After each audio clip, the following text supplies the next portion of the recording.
Gerçek mi, simülasyon mu? Simülasyon hipotezi, aslında dünyadaki her şeyin bir simülasyon olabileceğini söylüyor. Yani, biz aslında bir bilgisayar programının parçası olabiliriz. Bu ilginç fikir, 2003'te filozof Nick Bostrom'un geliştirdiği simülasyon argümanı ile dikkat çekti. Bostrom, 3 ihtimal sunuyor. Gelişmiş medeniyetler simülasyon yapacak kadar ilerlemez. Yapsalar bile bunu tercih etmezler. Ya da biz zaten bir simülasyondayız.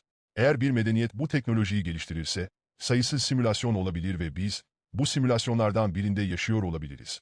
Ama bu teori kanıtlanması zor bir düşünce. Felsefi kökenleri ise çok eskiye dayanıyor. Antik Çin'deki Zhuangzi'nin kelebek rüyası ve Descartes'in şüpheci fikirleri bile bu düşünceyi sorgulamıştı. Bugün, simülasyon hipotezi popüler kültüre de ilham veriyor.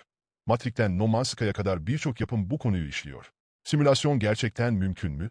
Belki de yaşıyor olduğumuz dünya, sadece bir hesaplama.